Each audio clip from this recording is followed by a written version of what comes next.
बहुत खुश थी क्योंकि उनका इकलौता बेटा राहुल सालों बाद कामकाज से छुट्टी लेकर घर वापस आ रहा था और वो चाहती थी कि अब उसके बेटे राहुल की शादी उसकी सहेली सुषमा की बेटी पलक से हो जाए, जो कि बहुत खूबसूरत और मॉडर्न ख्यालों की लड़की थी। उसे अपनी खूबसूरती का बहुत घमंड था। जया और पलक दोनों घर को सजाने में लगी थी कि तभी अचानक दरवाजे की घंटी बजती है। जया जल्दी से जाकर दरवाजा खोलती है और जया और पलक की आंखें फटी रह जाती हैं क्योंकि राहुल शादी करके अपने साथ अपनी पत्नी राधा को लाता है। माँ, ये राधा है, आपकी बहू। राधा जया के पैर छूती है।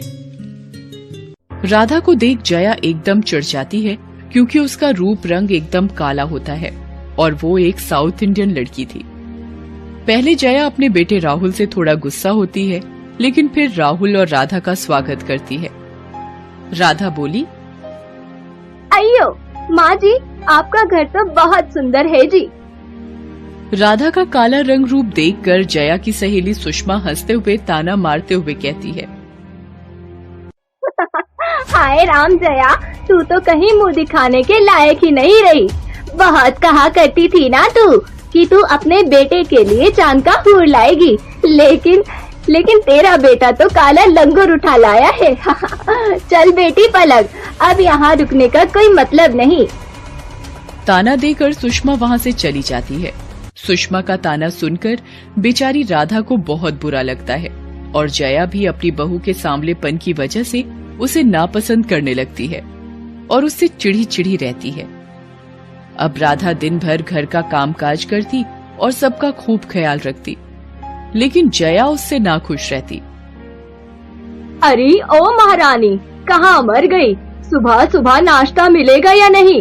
थोड़ा जल्दी जल्दी हाथ पैर चला, काम चोरी तो कोई तुझसे सीखे वाला।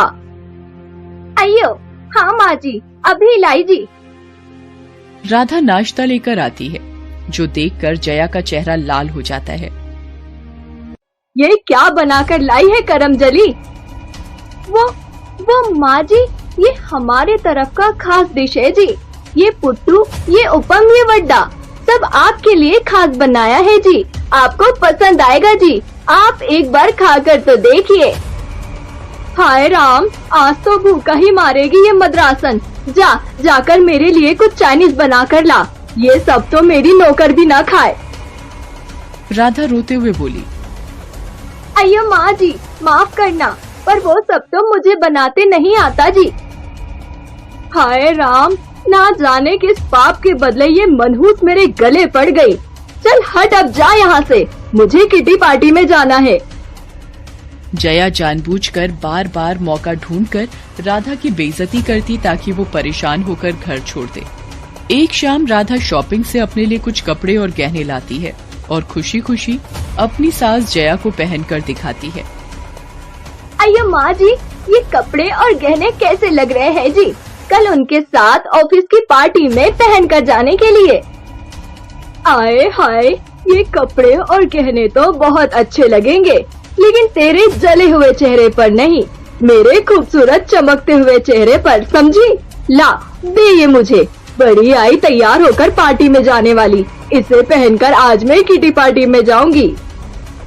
अयो माँ जी, ठीक है जी, ये सब आप पहन लीजिए, लेकिन मैं भी चलूं क्या आपके साथ किटी पार्टी में जी? जया ताना मारते हुए बोली,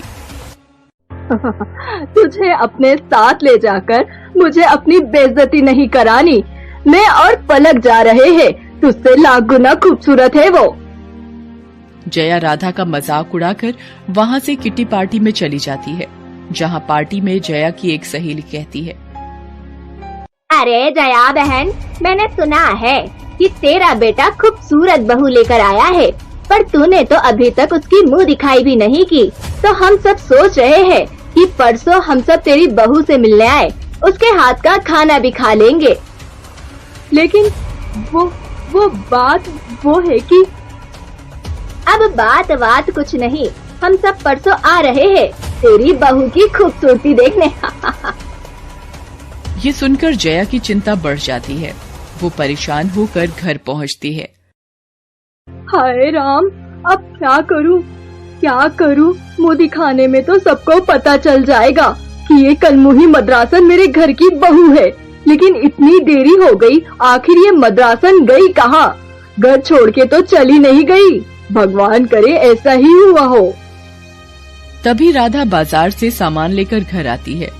आ गई महारानी।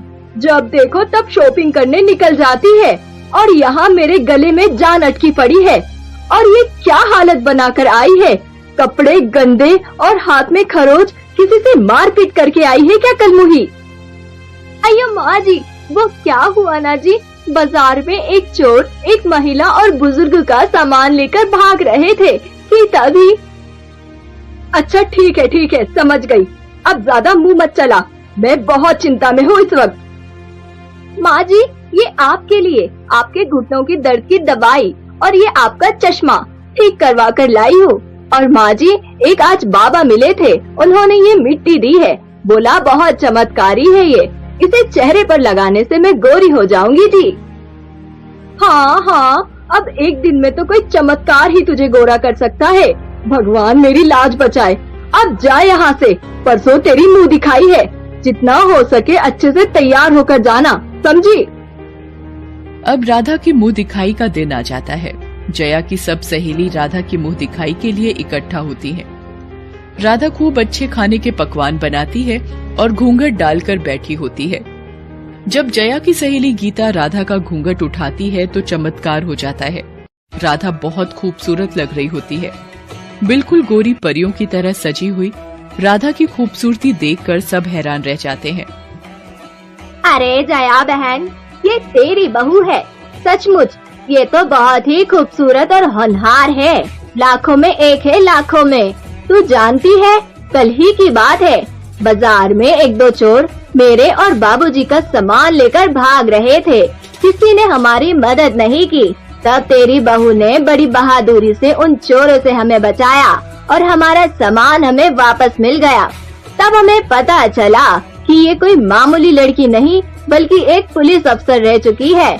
लेकिन एक एक्सीडेंट के बाद इसे अपनी नौकरी छोड़नी पड़ी। तू तो बहुत ही भाग्यशाली है जो तुझे इतनी होनहार बहू मिली है, सच में।